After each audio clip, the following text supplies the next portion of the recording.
Oh, All right, everybody. Welcome to the channel. I'm, of course, your host tonight, Shadow Mike. We are talking Sonic the Hedgehog 3, a masterpiece in filmmaking. One of my favorite, probably my favorite film of the year. This is how darn good this movie is. But we're going to get into it tonight with this amazing panel, the classy consultants of cinema. How are we doing tonight, everybody? Doing well. doing Doing good. well. Yeah. Mhm. I know Steve is Feeling- keeping it classy by just, leaving us in the middle of the stream, right?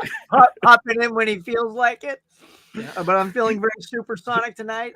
Big fan of the first two, so I can't wait to talk about how I feel the franchise feels, Ooh, I'm I wore my excited for blue that. shirt just for this because Ooh. I don't have a Sonic shirt, but it's blue and he's blue. So here we are. My You know daughter what? has a Sonic shirt. She wasn't going to live it to me.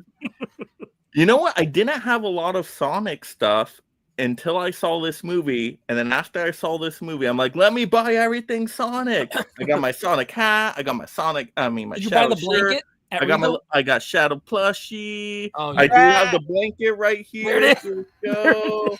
So yeah. I got it all. I'm like, oh my gosh, this is Did you you, get a where's popcorn the bucket? popcorn buckets? Come on, where's the buckets? Where's you the know what? I didn't get the bucket. I'm trying to limit Mike! myself on buckets these days. And unless you're like a circular bucket where I can stack them together, then I'm like, I don't know. They had the weird one. head, it's hard to fit. They had the tin one too. Mine did not have a tin. It was just like the weird Sonic head. The So you tin get the- one, You get the It's like- gladiator head, and you don't get Yeah. Sonic. the But tin that one I can wear places, like I that's can wear. Okay. wearable. That's like for costumes, props. Yeah. Yeah, the tin one had like Sonic on it, Knuckles, Tails, Shadow on like each side, and then it had a lid. The only reason I didn't get it is because they would not let me buy it individually. They're like, you have to get the 2 cups. And then that made the price. I was like, I don't want those cups. They're like, Wait, you had have to buy get them. 2 cups to go along with it? Yeah, that Oh tin my came with 2 gosh. cups with the toppers. One was Sonic and one was Shadow. Wow. Sitting in a theater chair, like watching the movie. That's how they So- get that money, man. Yeah. Yeah, I was like, I don't want the cups. And they're like, Okay. you have to have them. And I was like, then I don't want it. Never mind. All right, we got Steve in here. Steve, can Maybe. you hear us out Steve. there? He's looking around like he still can't hear us. Hey, he's gone. Just What's like funny is Sonic, that just felt like a video of the zipped away. last time he popped on because he was doing the same exact move. I'm like, is he just rolling in a video? Oh, yeah, like a loop. Exactly, What is right? happening?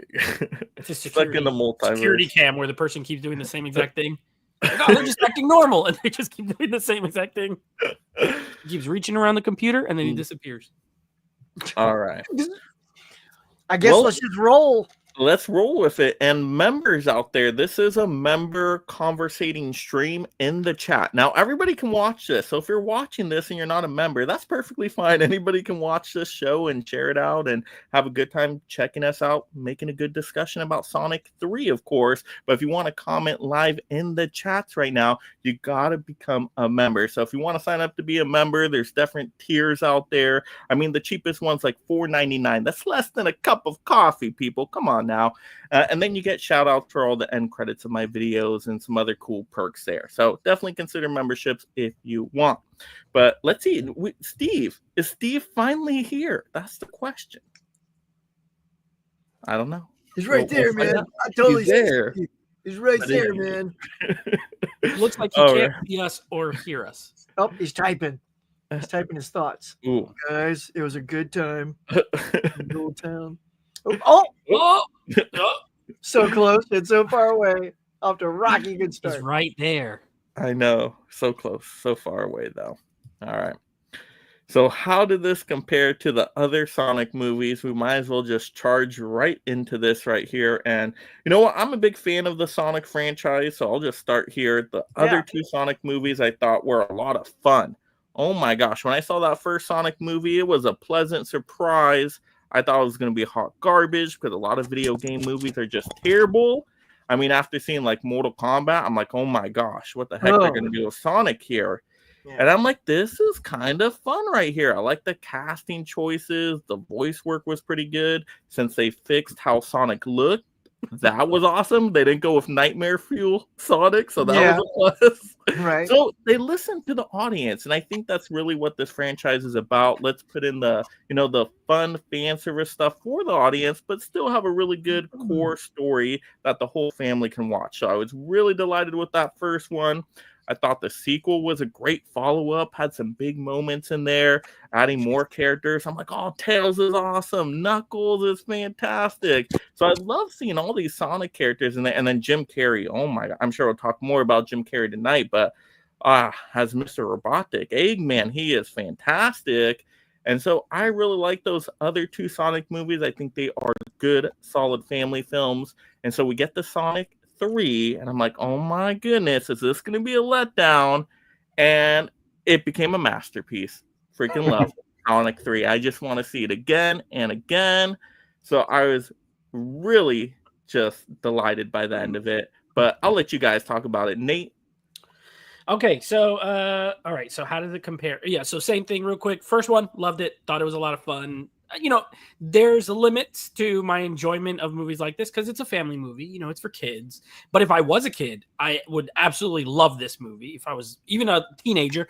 And what I like about it, all three really, this kind of applies to all three, is I believe the writers and Jeff Fowler, he directed all three of them. I think they were very smart to have references to both the original games, the Sega Genesis, early games, and then the newer games that a slightly younger generation would play. The Sonic Adventure and the ones from the Xboxes and the newer, the newer ones.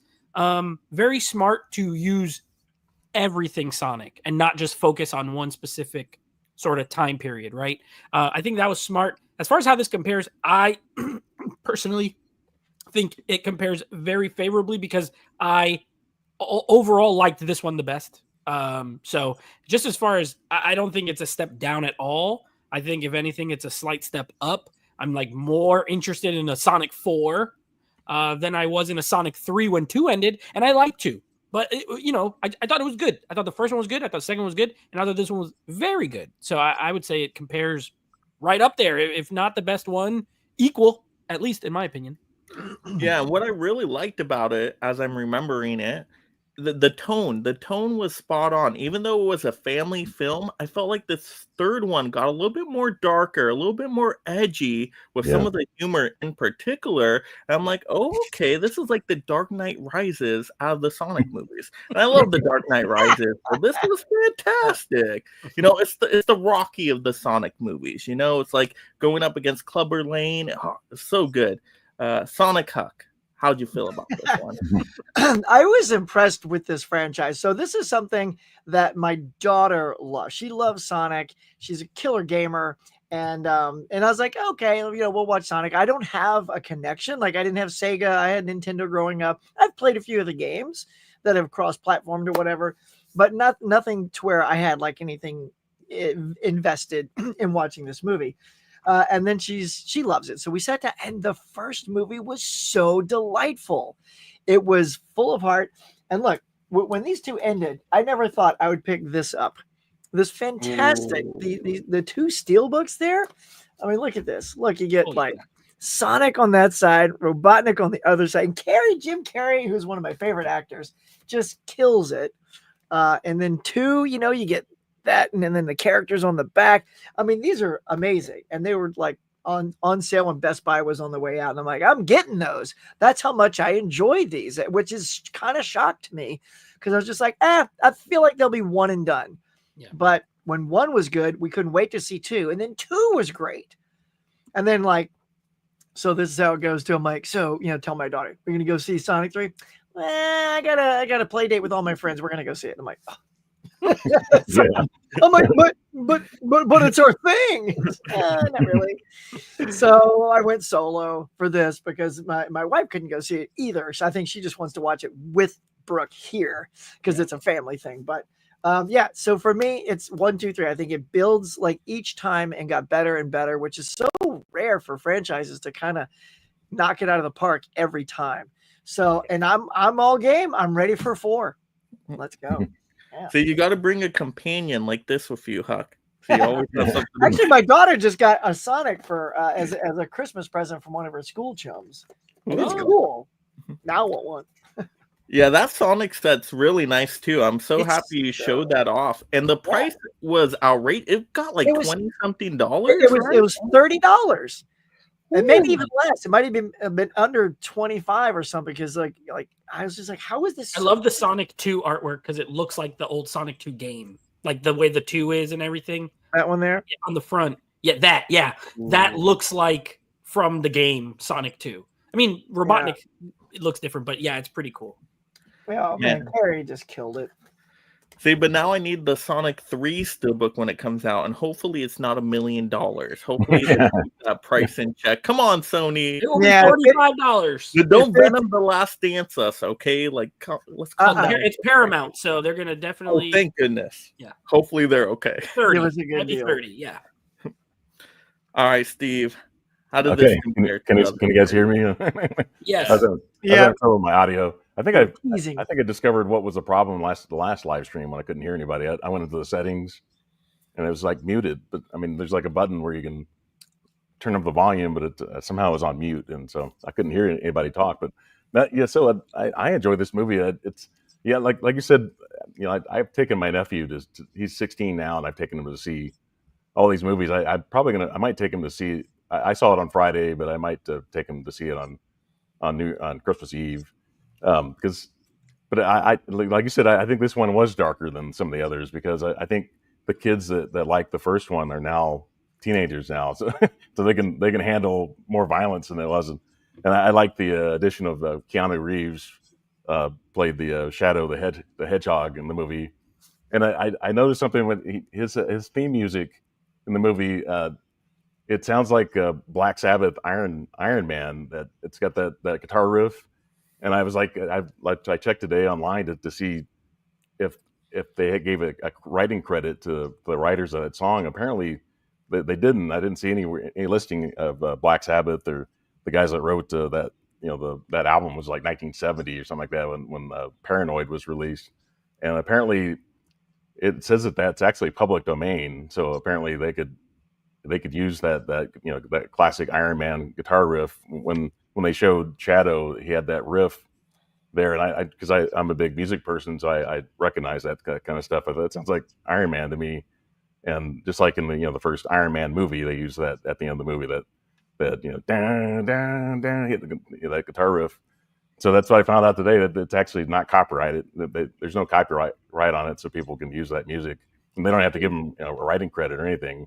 Even kind of an acknowledgement that so his theme song has that in it. But yeah, it's I enjoy this. They had Sonic has the two sidekicks on his team, and then he has like a villain, and then you've got Jim Carrey. It's like, I think the only reason he's going to come out of retirement is because if he gets an offer like this, he's at a point now he's not going to audition for roles. So like he's probably going to go back into retirement, and then if they need him for Sonic 4, he'll come out of retirement again. But I don't think he really needs the money all that much. Or at least you read something online where he said he does need the money, that he's wasted all his money now, and he doesn't need the money. He bought a lot of stuff, he said. Yeah, he might have been kidding around, but it was great. And did you guys notice that there's a mid credits and there's a brief post credits, which I don't know what that character was that they showed after the credits. Yes, and we won't share anything with post credit scenes. We're not going to get into spoilers here. We will keep it spoiler free, but definitely stay for both the credit scenes. I will say, if you're familiar with more of the newer games, people in my theater went insane when that like cheering, screaming like it was Avengers. So if you're a newer gamer, I think it will be cool. It's cool for you. If you just know the old ones, you have no idea who that is. So yeah, see that's what was fun without mentioning the character. What was fun about seeing the things, we'll just say things, all kinds of things popped up in the end credits. I was just like, oh, I don't know what that is, but it looks cool. But people behind me were like, what? It must be something cool. Yeah. So yeah, stick around for both of them. It was neat. Whatever they were neat. All right. Well, we'll get into the second question because I know we started to kind of dive into it there. What did you think of the hero characters? Nate, how'd you like the hero characters this time around? Oh, Okay, so we're talking my man Sonic, my boy Tails, my favorite Knuckles. First of all, I absolutely love Knuckles in this movie. Idris Elba, I could hear that guy do any voice work. I just love his voice. I love his accent. And here he plays almost like he's not quite like Drax from Guardians, but he's similar in how everything is very literal. Everything, when they're telling him about like the break in case of emergency, break the glass, he thinks it's like a real glass that he has to break somewhere. Like, I love the humor and the jokes, but he's still the tough guy. But now he's starting to like, warm up to the idea of they're a family, a group. I love that. I thought they were great, honestly. And I think Sonic in this one, he might have been my least favorite like of the three, but that's more so just some of the choices he makes. But it felt okay for the story. Don't get me wrong. I'm not saying it was bad, but he just kind of annoyed me a few times. I was like, okay, don't do that. But anyway, besides that, I thought Tails was great. He's very much a sidekick. It's like not going to get any storylines. Probably just you're the gadgets person, be cute, whatever. Knuckles, though, I loved. And then we get James Marsden and his wife. They had, a couple of good scenes. I thought they were great. I didn't really have any major problems with any of them. All right, Huck, how about you? Yeah, I mean, I think we're all going to be very similar. I thought the three were excellent. Ben Schwartz, by the way, who I love from DuckTales. If anybody's ever watched DuckTales with their kids or their nieces, nephews, or by yourself, because it's awesome. Ben Schwartz is the blue. He's been known as being the blue actor because he was the blue duck on that. He was like another blue character on another cartoon, and now he's Sonic, which is blue, which is very funny. And he just brings Sonic to life in such a playful way that, like you're saying, Idris Elba he's fantastic as Knuckles, but because Ben Schwartz isn't a name, I think people forget to like really give him kudos for being literally bringing Sonic to life. So I want to give him props on that. And Tails, because I don't really know the character, I keep thinking Tails is a girl because he's so much younger with the high-pitched voice. I'm like, oh, yay, there's a girl on the team. And my daughter's like, Dad, for the third time, Tails is a boy. I'm like, but I think the voice is a female it's an actress that does the voice, but he is supposed to be like a young boy. Yeah, okay, yeah, they do that a lot. When they need a young boy, they get a girl because it pitches it down. So yeah, maybe I'm seeing through that. So I just thought they were fantastic. I loved it. And yeah, Knuckles, you're right. Knuckles is I am the muscle. Knuckles the muscle. And I just had a good time with the dynamic, especially when Knuckles was more of the adversary, and now they're kind of like, I like Team Knuckles. It's just good. I don't mean to interrupt, but like the thing with Knuckles with the ghosts, hilarious. Like he's scared of nothing, right? He's like, I don't know about this. So I thought that was very clever and funny. Yeah. They gave him some ticks, which is funny. Exactly. Yep, I like it. All right, Steve. Yeah, so I like seeing Kristen Ritter in this movie. If you've ever seen Breaking Bad, and that, and I like to, like you said, that was O'Shaughnessy, or that's the Tails, Colleen O'Shaughnessy. Yeah, she does the voice of Tails. But yeah, I thought Tails was a female too until I said, no, you're a boy. Yeah. So it does young boys, until they hit the puberty, that they do sound younger till they break out at like 15 or whatever, and then all of a sudden they got the deep young man voice. I thought that they did a decent job with the human characters in this movie. Kind of like in Sonic 2, the human characters they gave them something to do. It looked like they were just going to be done, and all of a sudden it was just going to be the cartoon characters or the game characters throughout, and then they found a way to bring them in. I don't know. I'm not sure if they were used as much or less than they were in the second one. But Keanu Reeves, I don't know. I'm not sure how much voiceover work he does now, but he was in Toy Story 4. Duke Kaboom, he played that character. Yeah. So it's nice to see him in there. I was thinking about this, like the Toy Story movies. That was it's almost 30 years ago now, in 1995, when the first Toy Story movie. And it used to be that they used to always use like unknown actors to do the voiceovers, and now they use stars, even though you can't see their faces. They use stars to do that stuff. But back in the day, it was like all unknowns that did the voiceover work. if you know, like Mark Hamill, Luke Skywalker after Return of the Jedi, he had nothing to do, and he started doing voiceover stuff, and he kind of crossed over in that world with these people that aren't stars take these roles, but you have to have these names, like you can't totally tell who they are, but you have the names that take over the voices, and so that's how it works now. You have to have stars to do voiceover work now. But I really liked his character, and Idris Elba. I liked what he did in the movie, and of course Ben Schwartz. I only know him for the Sonic movies. I think I've seen him. Yeah, as far as on screen, I'm not sure exactly. I know he was in Renfield. Like. Did you see Renfield? He was in Renfield. Okay, he was in Renfield. Yep. Okay, he doesn't do a ton of a ton of. You can't see his face, but he does a great comic role that you enjoy hearing. He makes me laugh, and I've liked him in the other two movies. I think the first one is probably the one I like the most from Ben Schwartz, but I think he's pretty consistent. I think in all three of these. And what TV show was he in? Was it Parks and Recreation? I want to say. Yeah, he was in Parks and Rec. Yeah, he was very funny in that. But man, these heroes were great in this movie. I loved how they give them unique personalities. And they gave them all a purpose. They all had something different to do. Of course, you guys talked about Knuckles being the muscle man. He was hilarious. Even my teeth have muscles, right? That was fantastic.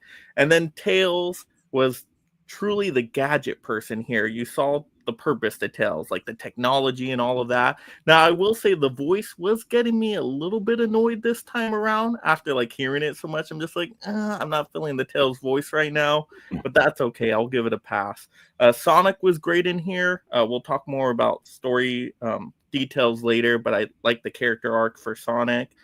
The human characters, I actually did not like the human characters in the last movie because they were doing that like side quest. The wedding was going on. I'm like, what the heck is happening now? Mm-hmm. So I thought they were going to be weird in this movie too, but actually they fit in quite nicely in this movie. They're not in a lot of it. You basically just get to see their face for, I guess, a couple scenes there. So I thought they were fine in this movie. They didn't add too much to the movie for me, but they didn't take anything away like the last one. The last one, I'm like, why the heck we're at this wedding right now? Like, let's move on. Yeah, it was a distraction. But at least in this one, like something happens to one of them that directly affects the plot, which was good. Yeah. Other than them just being there goofing off and changing their faces and stuff. Yeah. I did like that Rachel came back, and it was her and her guy, Rachel and Randall, and the guy wasn't going to let him in, and then she gets all like super, homegirl on the dude, and she goes, "Oh, I don't think so." She did the dude. I was busting out laughing. I thought, "Yeah, girl, it was so good." And he's just standing there like, "Yeah, that's all that we used him for," and it was well used. Yeah, she was funny. All right, so what did we think of the villain characters? Yeah. Starting with you this time around, how'd you like these villains? I mean, you get it's chocked full of villains in this one. I mean, of course, Carrie is back as the fantastic Robotnik, Egghead, Eggman, all that good stuff, slapping his belly. God, the first time he spins around, he just didn't know anybody was watching him. He's just slapping his fat belly, totally lost it. I mean, he was on point again. Like, he's just trying to fit in the suit again. And he opens the doors, it's in the trailer. He's like, I'm sorry, I don't have any more material. And he rips, and then kudos to Agent Stone, rips his clothes off. And he goes, now we've got more. And then their dynamic was very interesting in this. They gave him a lot more to do. So bad guy's sidekick had a little shine. But Carrie was great doing double duty. I mean, come on. He's both now in this one. It was fantastic watching. And I won't give away, but the scene where he talks about looking like himself was an absolute hilarity moment. Love that. And then, of course, Shadow to give us a different, taste of evil. And you find out why he is the way he is. And, that brings up the character of Maria, who, again, I don't really know. So to me, this character is used in the film so that I understand. And that's what's beautiful about this movie too, is like not being a big gamer, they explain it perfectly. So to anybody like me that's not deep into the game, you go, oh, Maria's a girl that he was friends with and loved her. And, and that springboards why he is feeling the way he feels. Yeah. So I think, you had some really good dynamic of Shadow, and then Eggman's back, and his father-son relationship was hilarious. The little forward flashback when they're like being dad and son. Oh my god, I was laughing. Steve, how about for you? Yeah, so I like seeing how they Jim Carrey, like I said, who plays two roles in the movie, and how they introduce that character. But that was supposed to be 50 years ago that they were seen last. And there's just, I guess, a spoiler, but there's a dance move that they do in 1974. I didn't know they even existed at the time. And that was too funny. And Jim Carrey is a family member, I guess, that they show. He has one of the funniest lines, I think, in the movie where he's supposed to be like he's like 103 or something like that, and he makes this line that's a really sexist kind of line in the movie. That was really funny. Near like in the third act, I guess I can't see it, but I thought that was just something that someone, a curmudgeon like that from that age would be that sexist, that he makes a comment. Was it the military joke? The military joke. Yeah, that was funny. Yeah. Well, I love it. Amazing Anna was like jaw dropped when that line came out. Like that just like turned her off from a lot of the movie. I'm like, there's satire to it. Yeah, there's a point. There's a reason why that character is saying that. Like, I had to do a lot of explaining after that. He's also the bad guy, so it's okay for you to hate it. Yeah, bad guys can be kind of the point. naughty. Yeah. All right. Give him an excuse for being that old. Yeah. How about you, Nate? Oh, okay. So listen. Similar like my buddy Huck over here, die-hard Jim Carrey fan since I was a kid. In the 90s, I was a kid and I saw The Mask, Dumb and Dumber, Ace Ventura, all in the theater when I was 7. And I just died laughing. I've loved him ever since. So anything he's attached to, not necessarily dramatically, like he did some movies I don't like, but comedy, I will go see. I don't care how old he is. I don't care who made it. I'm going. So when he appeared in the first Sonic, I was like, yes, finally, my guy is back. And he looks like he's having the time of his life, which then I'm having the time of my life. And you get him in 2 roles in this movie. What do you want more than 2? If you hate Jim Carrey, you will hate it because it's a lot of him. So as far as the villains go, like Robotnik, I like what they did with him. I like introducing the Grandpa Robotnik. It works. Their dynamic is funny. Shadow. Okay, so as far as Shadow goes, I liked him. I think Keanu Reeves is a great choice for the voice, first of all. And it's a super cool character. But I don't know. I think I liked Knuckles better as the bad guy in part 2 than I liked than Shadow in this one, personally. Yeah. Just as far as like a menace, because he would do stuff, but then he was just kind of like, and especially when they kept showing the backstory with him and the girl, and then you're kind of like, oh, like you feel a little, you understand where he's coming from. And I kind of don't always like that. It's almost like I'd rather you just be like, just a menace. And then maybe later we'll find out. And then because of that, you could kind of see where that character goes by the end of it. So like, I thought it was good. I think he looks cool. But I think overall they did a great job with the villains. I was entertained throughout. Man, what are you talking about, Nate? Shadow is amazing. Shadow is my favorite Sonic character of all time. I thought it was perfect in this movie. I mean, Keanu Reeves' voice was like perfect voice casting right there. And I love his story. You get that connection with Maria, so you know why he's bad. He doesn't want to be bad necessarily, but that pain he feels, the suffering right there. So he's on that quest for revenge. To me, it just worked perfectly.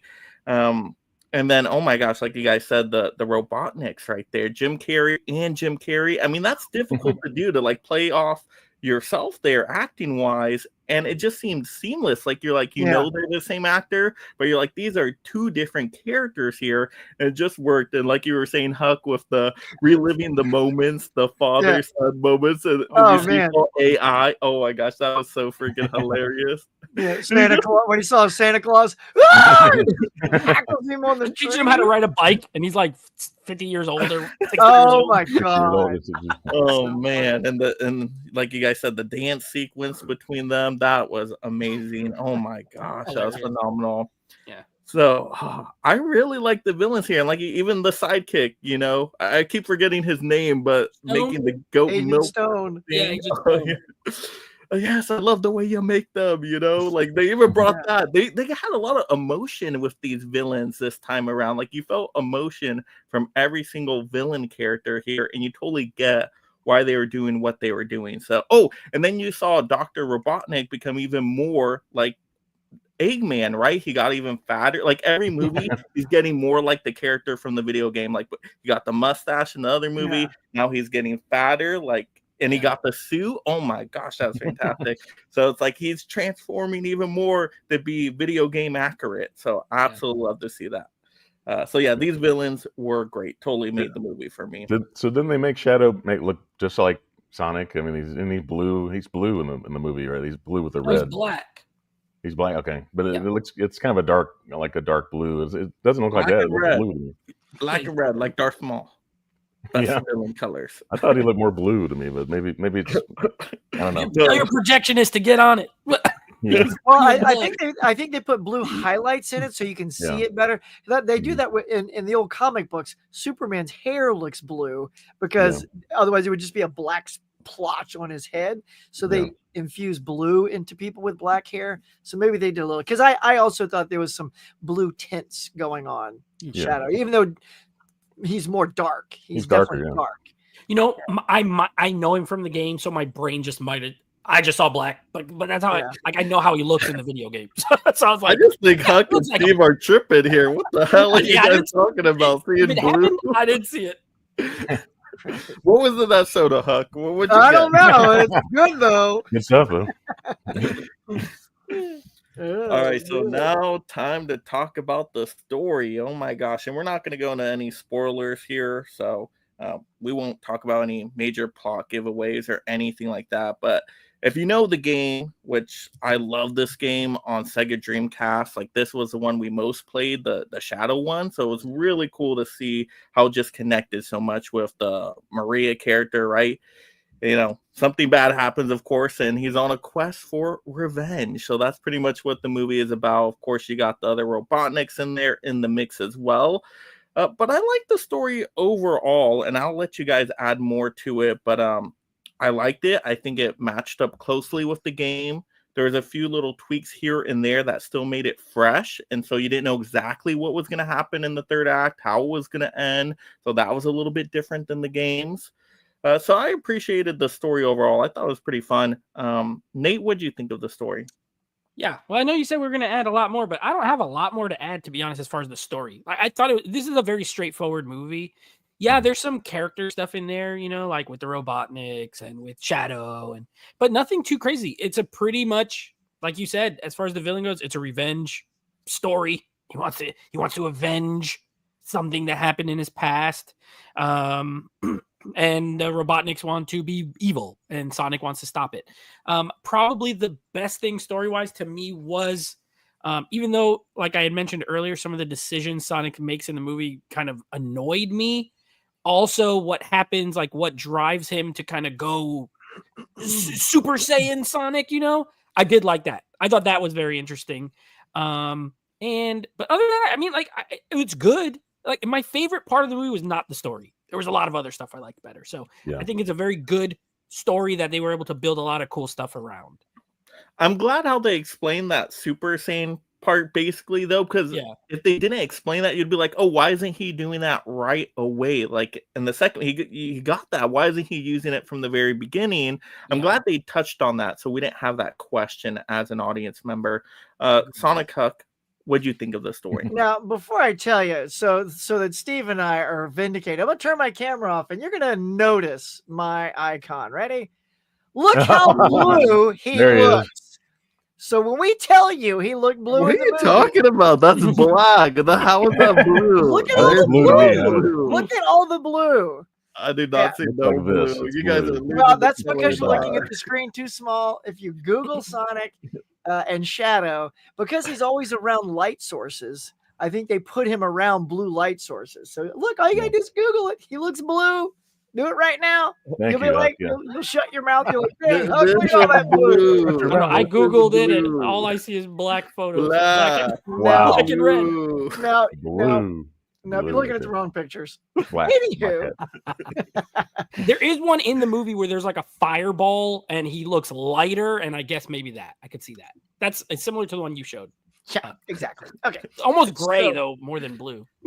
So like a navy blue. Is that what we're talking about? Yeah, navy blue. Exactly. Okay. Exactly. You need to look at navy more blue is a dark blue, very dark. It's still blue. Like... story I thought was good. I thought it was strong enough to propel this story, to bring all the characters in. It was a fun way to show us that Knuckles is now with Sonic and Tails, and they gave us a way to distance Marsden and his wife, but then also bring him back. It was just a nice weaving, even weaved in what's his name, the little chubby mailman, figured a way to just give him a nice little cameo. So yeah, like you said, Nate, I didn't think the story was the strongest thing because there was so much great stuff going on. To me, it was really just about character. Every time a character showed up, I wanted to watch Jim Carrey act. I wanted to watch these animated characters act and speak. I was just entertained by those things alone. And it's a video game story, so it was strong enough to keep me entertained, unlike some other movies I've seen this year. So yeah, I think it did the trick. Yeah, I'm happy they were faithful to the video games, though. Like, they kept the story right there in that wheelhouse. They didn't try to do something weird and swing for the fences and completely miss. Because you could go some really weird directions here and try to do something way different than what Sonic was. And I'm so glad they haven't done that for 3 movies. They've really kept it to, okay. Like Super Mario Brothers movie? Oh, God. Not the animated, the original. That has nothing original. to do with that game. They're like, let's make it weird and have all this. No, Sonic, they're like, let's just make the game, but put it in Earth, and we can figure it out. That's all you have to do. See, the Sonic team needs to talk to the Mortal Kombat people. Like, let's get that discussion. Oh my God, Mortal Kombat. that whole. I am not looking forward to that sequel. Don't even ask me to be on the show. I hated the first movie. It's all about the 90s. The 90s Mortal Kombat. The 90s so darn good. Oh, I love that one. All right, Steve, how do you feel about this story? Yeah, so I think these movies are made for kids, and they're made for gamers, and now they're teenagers, and not anybody any age can enjoy it, but it's intended for them. So you don't want to have an extremely complicated story. I read something like on YouTube, some guy said this is a blatant commercialism. This kind of stuff. He's like putting it down for that. Like, what? You should know what this is. It's a game, a video game movie. Wait, didn't they poke at that in the movie too? I felt like they talk about commercialism. Yeah, they do. Yeah, what is it like? They're trying to sell toys. What kids' movies not? That's what they're for. It's a studio movie, and they're trying to make their money back. And so I appreciate it for what it is. I'm not. I try to be critical, but also be fair to what it is. That this is supposed to be fun. Have fun. I remember when I was a kid, people had fun when they went to see movies. They didn't just trash a movie on Rotten Tomatoes and then sabotage a box office just because you didn't think it was artistic enough, or it's they're not saying something. It's not saying something. It doesn't have more substance, and it's not what this is. Like, enjoy a popcorn movie for what it is, and just enjoy it. I appreciate movies for what they are. If it's supposed to be something serious and dramatic, it should be that way. And if it's supposed to be for fun, something for kids, then make it that way. And it is what it is. They're not apologizing for it. And that's how I am. Like, I try not to be too critical on movies. I try to appreciate what they are, and not what they aren't. They're not. They're not high art. What they aren't, It's like, it's not. They're not reinventing cinema or anything. It's there for fun. So have fun. You're telling me this isn't high cinema? I thought this was what Marty Scorsese was talking about when he wanted cinema back in theaters. Like, I'm like, yes, we got it with Sonic 3, Marty. Let's go. This is not high art. This is popcorn family entertainment. Yeah. And it's entertaining. We need more movies like that. What else do you... That's why when he gets to story, I think the story is good. Like, it's good. Yeah. But even if it wasn't, and all that other stuff was still good, I still like the movie because that's what it's trying to do. Yeah. Entertain you, people. Your kid, your nephew, your niece, girls, boys, everybody. Like, this is as super crossover appeal because it's simple and it's fun. That's it. Yeah, that's how I felt with Wonka. With Wonka, people like trash that it's a kids movie. Like, appreciate it for what it is, and just enjoy this movie. Like, You don't have to be critical of everything. So, but I like the CGI in this movie, and I like this. The story was basic, but it was easy to follow, and I thought the third act had a point. You know, they explained why these characters were the way they were, the bad guys were the way they were, and the elderly man is manipulating Shadow to do what he wants him to do, and Shadow had a reason to have some hate too, so they were kind of on the same page. So I like I said, I appreciate it for what it is. All right, so moving on to the next question here. What was your favorite scene, moment from the movie? Mine was easy. I already mentioned it. The dance sequence. Oh my gosh. Push the button. Oh man, that was freaking hilarious. Because you expect there's going to be some kind of dance scene like we had in the last two movies. But this took it to a whole new level. I mean, you have two Jim Carreys dancing. The music is super hilarious. That's something we haven't talked about. The soundtrack was really darn good for this movie. Oh my gosh, it was a phenomenal.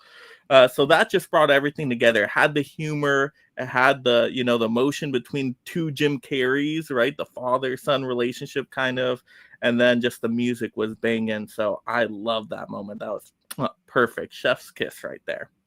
All right. How about you, Huck? What was your favorite moment? I mean, it probably has to be a Carrie moment. Like, I mean, there was so many really great things. I just love watching the characters interact. The race between them was fun.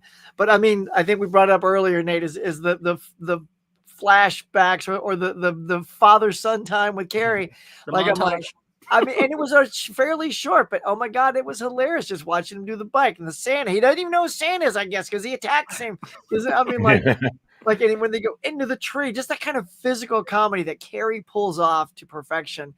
I mean, it could have been two stuntmen going in the tree, but part of me feels at least one of those was Carrie. Carrie either did the tackle or took the hit because he's been known to do that sort of stuff. So, yeah, I don't know. Something about Carrie's performance in this, I could almost pick a dozen scenes, but yeah, that stood out for me.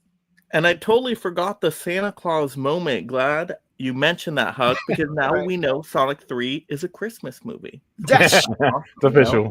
There's one Christmas scene out there. It's a reference to Christmas. I see what you're doing. Yeah. So what was your favorite? This is who you want? Me or Nate, go ahead. Okay, this one's tough. I want to make sure we don't pick like all the same part. I had two, but I will go with. Honestly, I got hyped. So third act, Sonic and Shadow fighting, and then what happens with the Emerald and all that. Like literally, I was like, "This is awesome." I felt like I was 12 years old, and I was like, "It's just CGI stuff," but I was like, "Nope, this is amazing. I love this." And then there's like this sort of hero money shot that happens. Oh, yeah. I kid you not, like my theater went nuts. Like absolutely started clapping like it was Endgame or something. And I wasn't even mad about it. Sometimes I hate that. This time I wasn't mad because I was like inside, I was like, yes, that is fantastic. And I love that. And they didn't clap for 30 seconds, so you didn't miss any dialogue after. They just I cheered, quick clap. And I was like, I'm for it. So I would say that scene between those characters just fantastic. I was so confused by that moment though, because it pauses for such a long time. I'm like, do they want people to like take a picture of it and put it on Instagram? Like mental it's so, picture, like, photo perfect. It's like okay. Actually, my question, Nate, maybe you would know, is it felt to me because like they'll do that sometimes, like in comic book movies, like Deadpool. There's a shot where it's like that's right out of the comics, or actually Batman versus Superman when Batman's against the wall and the lightning strikes and he turns. That's the cover of the Dark Knight graphic novel. But so all I could think of is that pause must have been the cover of a game or something because it was so in your face and so iconic looking. That even though I didn't know it, I'm like, that's from something. It feels like it's from something. I don't know if it's on the cover of a game. It could be like in a cutscene during a game or something. But if not, it was awesome. It was legendary. It's like they need to make it the cover of something. I guess they got to wait because they don't want to do a spoiler. But maybe for like Sonic 4, they could somehow because it was. I was like, this is great. Runner up to the motorcycle scene when Sonic's on Shadow's on the motorcycle. Yeah, loved it. All right, Steve, how about you? Yeah, so the third act, you find out that the younger Robotnik is not as evil as his family member is, and he finds out what the plan is that they apparently don't need the planet anymore, and so they do a thing there, and he decides, I can't do that. As evil as he is, he's like he's not. His character kind of goes back and forth. It's like sometimes he's really playful, and he works with the Sonic team, and then sometimes he'll switch positions on things like that. But he decided he at least had some morals and said he couldn't do this. But obviously his character, without spoiling it, obviously they'll find a way. If as far as the fourth one, they'll find a way with that character there. But I think I like what they did with his family member, how they got what happened to that character, what happened there. But I like the way that happened. But yeah, overall, like I said, the third act is just all the action happens there. There's so much that happens out in space and happens on this whatever this thing is that they're on up in space. And, it's a big thing that looks like a Robotnik face. Yeah. Space station. It grows like a mustache and everything. It's great. Right. He's been working on this for years. I don't know exactly how he'd live to be as old as he is, but because his character is supposed to be ancient, and somehow he's still able to keep himself alive. I don't know if maybe he put himself in a chamber or something like that and extended his life, like the other character in the movie. But somehow he's still around. And like I said, the third act is my favorite. Awesome. Yeah. So favorite Easter egg reference, and oh my gosh, there were so many Easter egg references in this one. You guys were already mentioning the Knuckles being afraid of ghosts. I mean, spoiler warning if you guys consider these spoilers, but Casper popping up there, the Casper movie. Oh man, that was hilarious, and I love that movie myself. There's no such thing as a friendly ghost. That's such a good line. That was so good. How do you know? How do you even know that? And then when they're going to Tokyo, Japan, they're like, we don't know who we're going to run into, Godzilla or Hello Kitty. Like, that was so hilarious. And then they end up at that, I guess, Japanese restaurant. I'm like, is that a real place? That looks like a real place, maybe. So that's kind of cool. So, yeah, those were it probably is references. Yeah. Oh, yeah, those things got to be real. Japan's a crazy place. That definitely exists. Yeah. And then just Eggman, once again, looking more like Eggman with the suit and everything. I thought that was great. How about you, his suits were, yeah. Oh, I'm sorry. Yeah, two. And one of them has been in all the movies, but every time I love it. And it's the music. It's the music cue from the first Sonic game, from the first level. They play it on a piano. It's always like a little piano riff. So from like Green Hill Zone. And of course they live in Green Hills, whatever. Like I like that reference. So that I love. And the one where they're doing the race and then you get to the end and the sign spins, he makes the sign spin, like how when you beat a level in the game, the sign spins. I thought that was cute. Like I get that reference. Some of the later games, they function a little differently because they're 3D and stuff. But so I thought those were too cool. Like if you're a old school Sonic gamer, you'll kind of catch those and be like, oh, I know that. I remember that from when I was a kid. So I thought those were two cool little Easter eggs. How about you, Huck? I mean, because I don't know the game that well, I don't really know the references, but I do know that they're there. Like you guys are saying, there's some pretty cool. It's more like the one-liners, like some of the ones you were saying, Mike, or like when Shadow was on the bike and he's like, "Oh, hold on there, Tokyo Drift." And he's always like he's always dropping sort of pop culture references like that. Those were some of the things I thought was very funny. It's very like in character for him to throw zingers like that. Those are the things I liked. And Eggman, I don't know what his costume is, but I do love that he's always getting a look.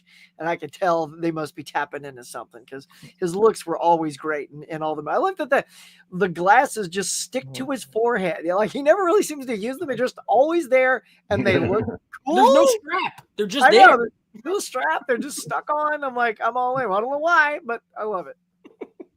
How about you, Steve? Yeah, so I've never played a video game, but I guess there's a prison island. I read that. I guess that's the island that's in Tokyo, and they also have chaos control. I guess the chaos thing in the movie. Yeah, if I knew more about the video game, I would know more of the Easter eggs in the movie. But you remember back in the day when they call Easter eggs on DVDs, where a DVD, like turn the remote and they would pop up an Easter egg. Now it's like just references to older movies and cartoons and video games and stuff like that. And so you have to know the games to be able to know what the Easter eggs are. And even like the golden Sonic, that whole thing, that's from the game. And they did it in part 2, so it's not really a spoiler or anything. Right. But like that is a pretty cool reference. Yeah, there's a lot. There is a lot that happens. Even when he turns into the ball.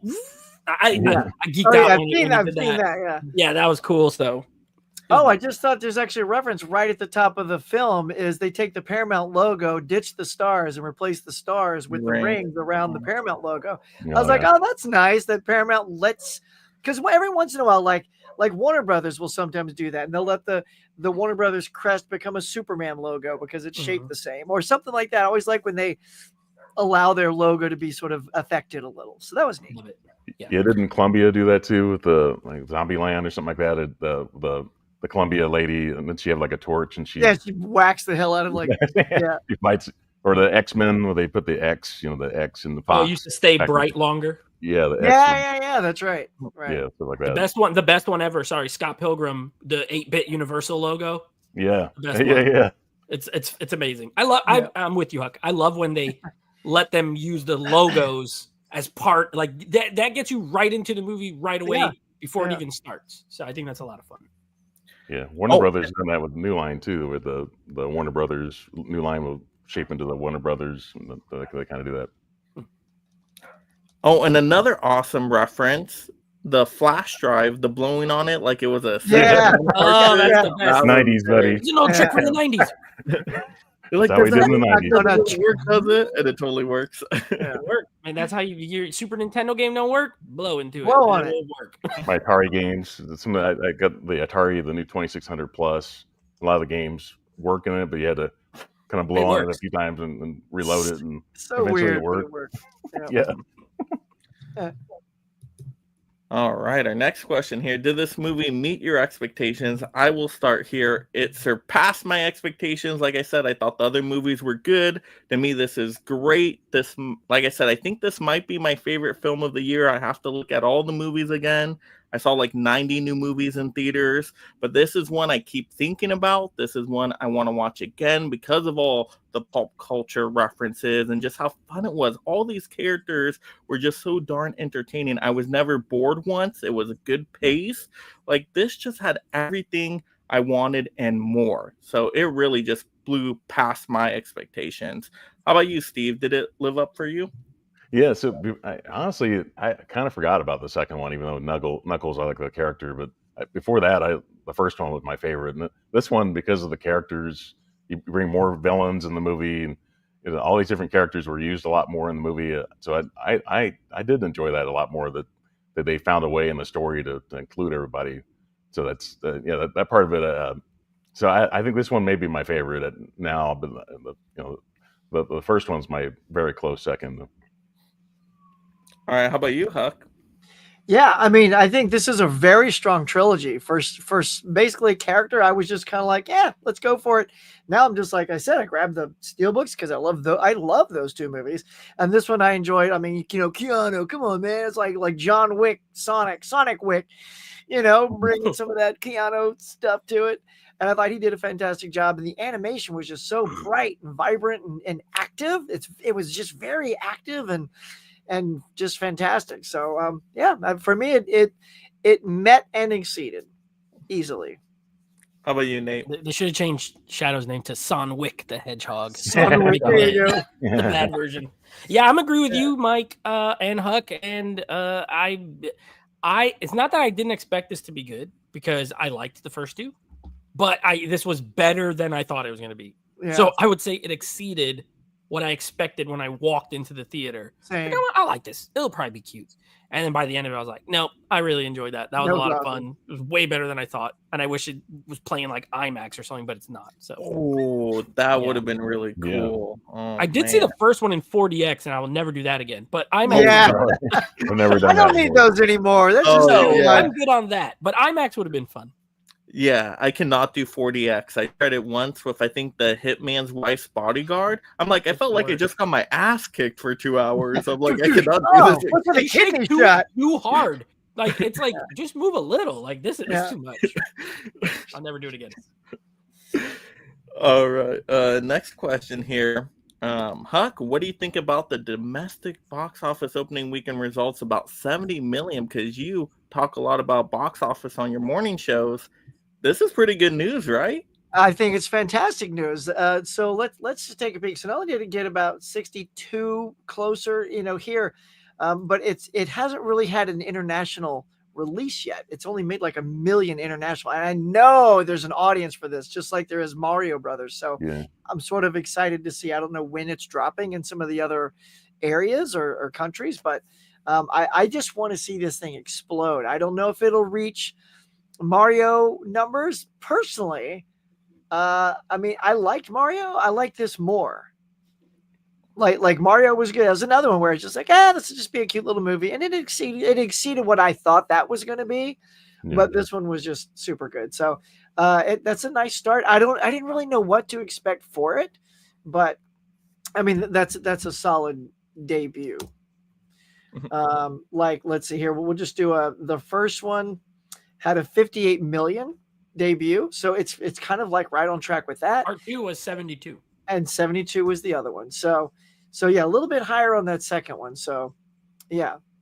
So I guess you would have thought it would have done a little better because I think people were super excited for it. So a little shocked it's a lower, but a lot of competition though. We got to keep that in mind. There's a ton of movies that are out right now. Yeah, came out with Mufasa and Moana, and you still got Wicked. Yeah, there is a lot of ticket sales taking some juice right now. Yeah, how about you, Nate? Yeah, so Sonic 1 came out in February and Sonic 2 came out in April. So yeah. Those had some better if this came out in February, I think it would have made more. Mufasa, it is what it is. It's the same market. Or very similar. Yeah, it's crossover. So it's like, okay, if you have a family, like we could either see Sonic or Mufasa. I would bet that this is going to do decent in its second weekend. With Christmas coming up, and I think during the week it's going to do well. So I think the opening's good. I know it was the best. It had the best preview screenings. I mean, like 6 million on Thursday night, which was the best of the three. But yeah, I think it's very good. Huck made a great point. These do well internationally. So if it can make what the first two, the second one made over 200 international, and I think the budgets are solid, but not like insane. You know what I mean? It's not like $300 million movie. So. I think it's good, and I think this week will do well, and I think it'll have a nice hold. Next, like Christmas movies is like Nosferatu, Baby Girl, rated R. I mean, nothing says Christmas like a vampire. Yeah, it's all like hard R adult fare. So I do think this will do better. I think it will have a good hold. I know I didn't even think about that till now. Yeah, Nosferatu, Baby Girl, freaking The Brutalist. Yeah, let's go see a 4-hour movie. Perfect Brutalist time. What gets me in that spirited feeling? The Brutalist. Let's go. Yeah. It's very. This will play well. I think during kids are off school now, Christmas break. I think it'll do fine. How about you, Steve? You think it's good news? Yeah. So it only had a $122 million budget, so that's great. It's easier to get by. But I saw Mufasa today, and that movie's done really well. It's done better business than this movie right now because it's Lion King and Disney and all that stuff. But yeah, I think this one has some life. I think word of mouth will get around that it'll have some life, especially in January when there's less releases out. A lot more people will catch up on these movies during the holidays. I think it has a great chance to make more money. I'm surprised it didn't do a little bit better, but the Lion King did. This beat Mufasa domestic.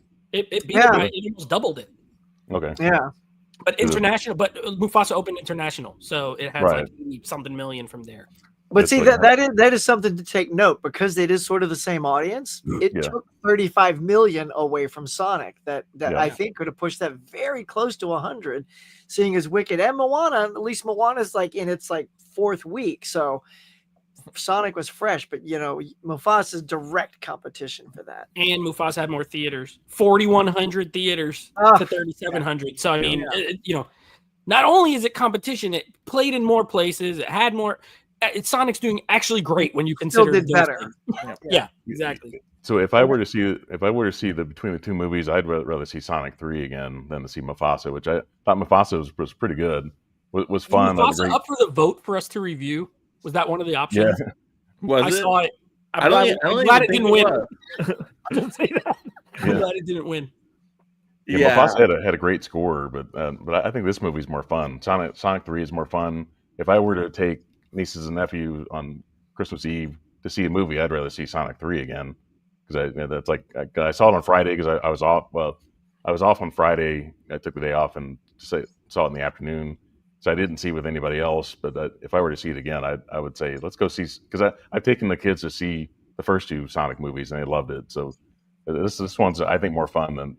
Yeah, I think the Lion King is darker than this movie. It's got a dark with these animals and stuff. It's darker than Sonic 3. Sonic 3 just has a fun element to it. It has some darkness to it for teenagers, because like I said, it's kind of grown with the audience that can handle a darker kind of action like that. But Sonic is still fun overall. It's, I think, more fun than Mufasa is.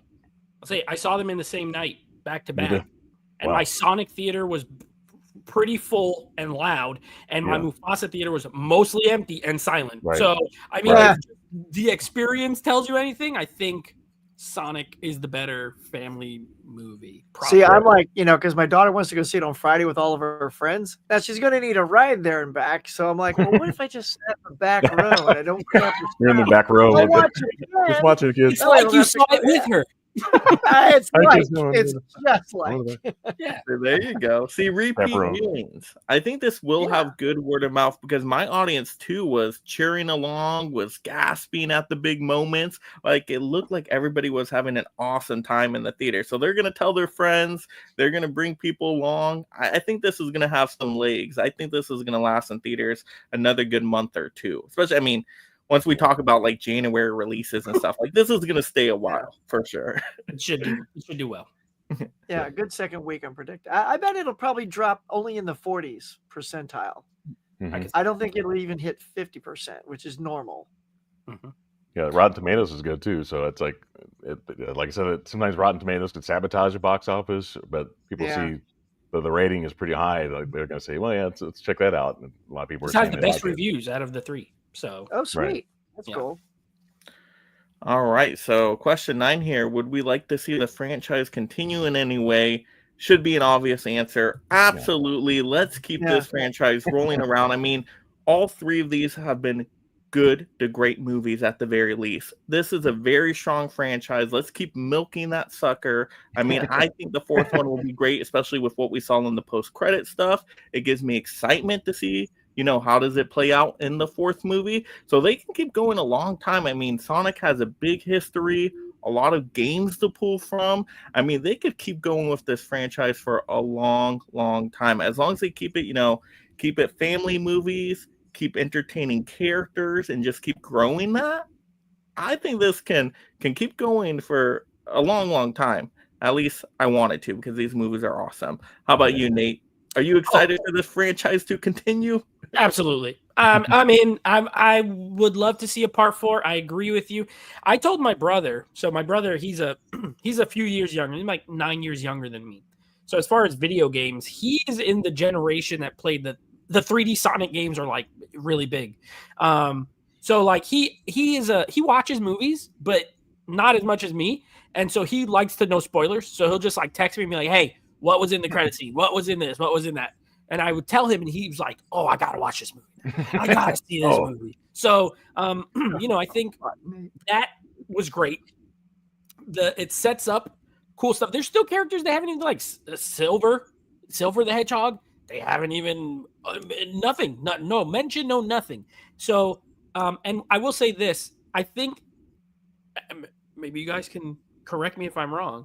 As far as post-credit scenes, these gotta be the best outside of like Marvel. Yeah. And I'm not even exaggerating. When they introed in Sonic 1, the credit scene was great, right? Mm-hmm. In Sonic 2, you had like Sonic 2, leading to this one, people were losing their mind when they showed Shadow in the oh my god, it's Shadow, right? And so like that was me. Yeah, I think they've done an amazing job on their post credit stingers. Like I'm hyped every single time. Like I'm ready to sit right now for the next one. Start it up. It's not made yet, but start it up. So yeah, I'm in on another one. How about you, Huck? Yeah, I think it's just what you said when you touched a little bit on Marvel, because I do feel like not even knowing the world of this thing, the things that we saw in the post-credit, I didn't even know what it was, but it looked exciting to me. Whatever those were, and I'll just keep it very vague, I was like, oh, that looks cool.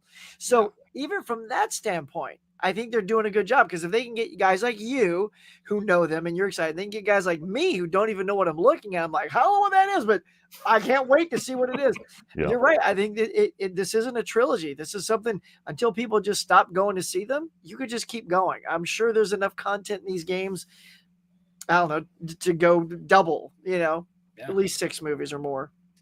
There got to be like 20 games. They could definitely make 6 or 7 movies out of that, I would think. Go. Yeah. And you know what I'm thinking now?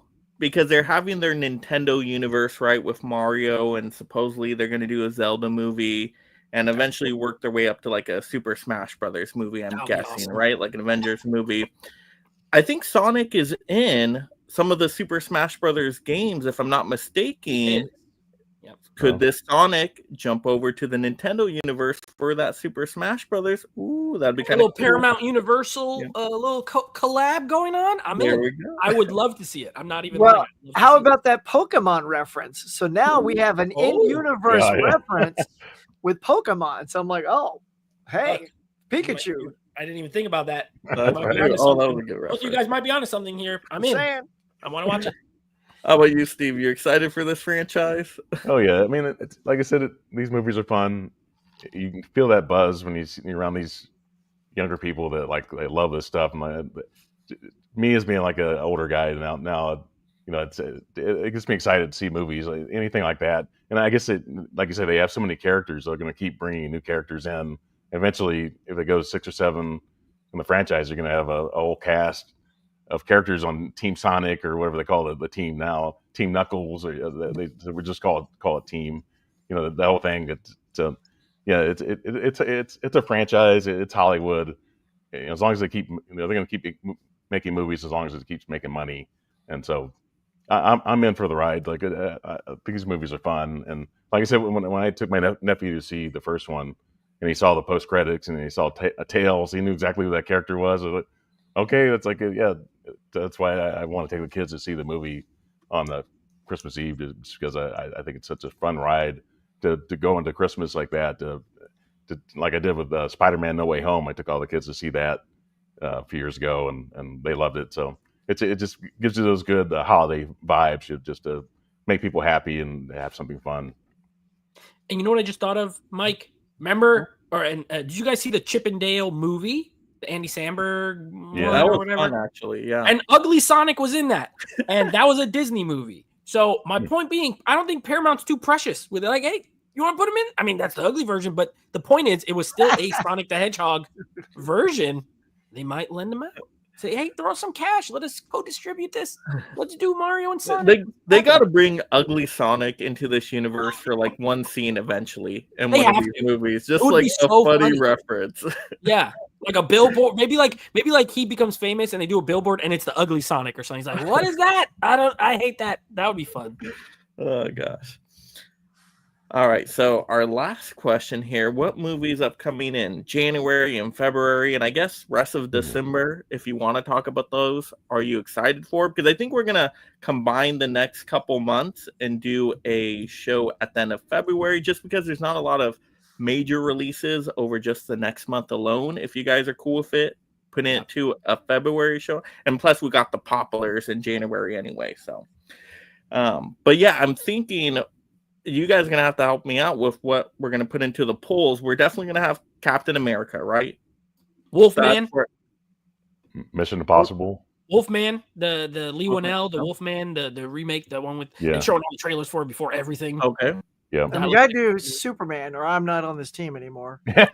Wait, that's in July. In January and February? Well, no, just next year. Something I'm looking forward to next He's year. just letting you know way in advance that if it's not on here, don't even call him up. We're talking about the next classic consulted show. Well, I'm like Superman. Do you got a It's special just screening that I'm not important. I just aware need you of? to know. Yes, we will get the Superman when it comes up. But Captain America for sure. I kind of want to put Paddington 3 on there because I love the Paddington movies. I think that's a franchise we could at least see if it gets some votes. Like I said, I think most of the votes will go Captain America anyway, but hey, just to put it on the poll. As far as those 2 months, I think, that's a big one. Captain America. I think Wolfman's big. Den of Thieves 2. The first one was popular. It's a sequel. So I think that'll, and there's a lot of the marketing, there a lot of trailers for it. Now to your question though, one that I'm really excited for that I don't think should be on the list at all, is that crazy Mark Wahlberg movie directed by Mel Gibson where he's the pilot, the Flight Risk or whatever. Flight Risk. Mm-hmm. It looks so stupid. I can't wait to see it. I cannot wait. Like I love Mel Gibson. I think he will direct it well, but the plot is so ludicrous. I cannot wait to watch it. That trailer did catch my attention. I'm like, oh my gosh, that premise is ridiculous. Yeah, when he's all bald and he's like, y'all need a pilot. I'm like, oh, I want to see this movie now. It looks great. What about that Mickey 17 with? That's what I was thinking too. Mickey 17. Yeah, that looks wicked. Oh, that Bong Robert Joon-ho Pattinson. Yeah, that looks good. So maybe for the poll, then we can do Captain America, Paddington 3, The Wolfman, and Mickey 17. Are those a good 4? Is anything else coming out noteworthy there? I would like to see all 4 of those movies, so I'm cool with those. Yeah. Okay, cool. Yeah. Like I said, I think the audience will probably lean towards Captain America, but we'll see what happens. You never know. Maybe everybody goes Wolfman. We'll find out. Wolfman. I mean, you have Bambi the Reckoning. That looks hilarious. Oh God.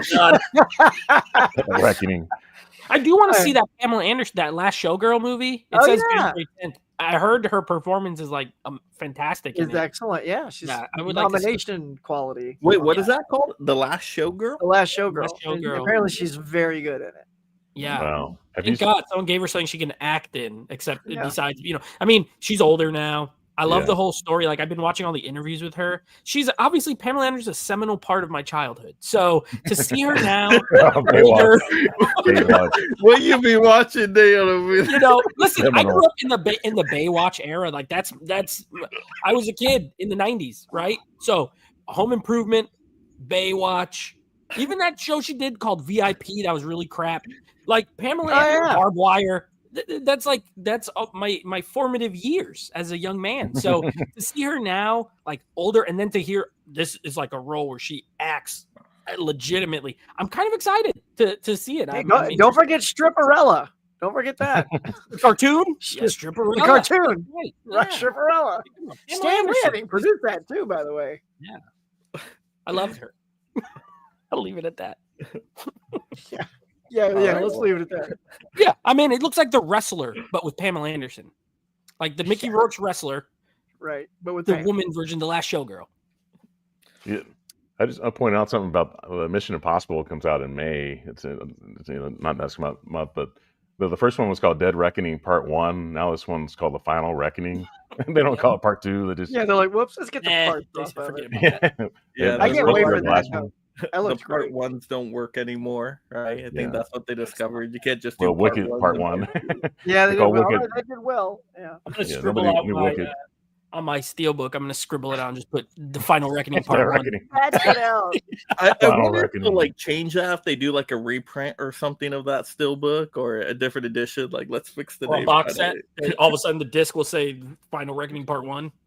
Or just Dead Reckoning, and they'll take out the part one. I think it'd just be Dead Reckoning and then Final Reckoning. That makes more sense. That works. Like Edge of Tomorrow. Yeah, they keep trying to tell everyone it's called Live, Die, Repeat. No, it's not. It's called Edge of Tomorrow. Edge of Tomorrow, yeah. It's called in the theater. Yeah. All right. Well, I think we can conclude our business here, guys. You guys had a fun time talking some Sonic 3?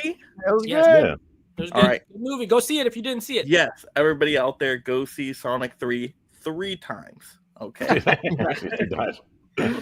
All right, well, have a good night, everybody. Merry Christmas. Oh, wait, we got to go around real quick. Maybe you guys have some upcoming projects, I guess, right? Nate, you got something going on? Yeah, tomorrow, what's today? Sunday. Tomorrow should be dropping, Geeks and Flicks. You can follow us on Geeks and Flicks on YouTube. My top 5 movies of 1993 should be dropping. I also did a short, 2-minute review for Mufasa, so that might go up as a short. We have no lives until January. We're on a little break, holiday break. So Merry Christmas, everyone, and have a happy holiday, whatever you celebrate. And I hope you all are with your families and you have a great time. How about you, Huck? Yeah, Mike, thanks for having us on. This was a lot of fun. Love talking Sonic. There you go. You got your ho-ho hat on. Let's say Friday, we did a bracket tournament to crown the best Christmas movie of all time.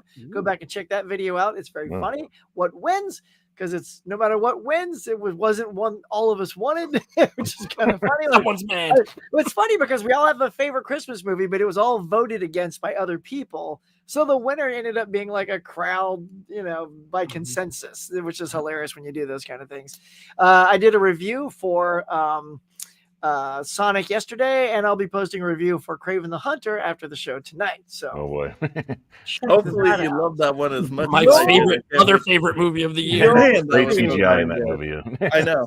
After I saw that movie, I'm like, dang it! Now we got to talk Sonic 3. I kind of want to talk some Kraven the Hunter, but we made the right choice because Sonic 3 is a little bit better. But they're both great. A little bit. I think we made the right choice. Yeah. I think so. All right, how about you, Steve? Yes, I'm definitely going to do a digital code giveaway here soon, but I may be just be taking this. Besides that, I may take the week off, coming up with some new ideas for the new year. It's great to do those. For your favorite movies of 2024. It's hard to come up with those. Your favorite 4Ks of 2024. A lot of people are doing those now. Maybe I could do something like that, but definitely digital code giveaway. But you can find me on Instagram and Letterboxd and YouTube under Excelsior Movie Reviews. But yeah, it's great hanging out with you guys tonight. This is even better than I thought it would be. Just like I said, I like this movie a lot, and obviously you guys liked it at least as much, maybe more than I did. So it's fun to talk about some fun stuff and make people laugh and entertain people nowadays, because it's sometimes it gets dark out there, and it's great to keep it light. All right, and for my channel, we do have a stream tomorrow night. We are recommending some physical media and collecting gifts for people that are doing last-minute shopping for the holidays. So if you still don't know what to get that special physical media collector in your life, we're going to help you tomorrow night. Well, that's going to be a fun time. Same bat channel, same bat time. But that's pretty much it for me. Once again, if you haven't smashed the like or turn on the subscribe notification bell, once again, consider some memberships out there. And yeah, have some great holidays, everybody. Have a good night. Happy holidays, everybody. Merry Christmas.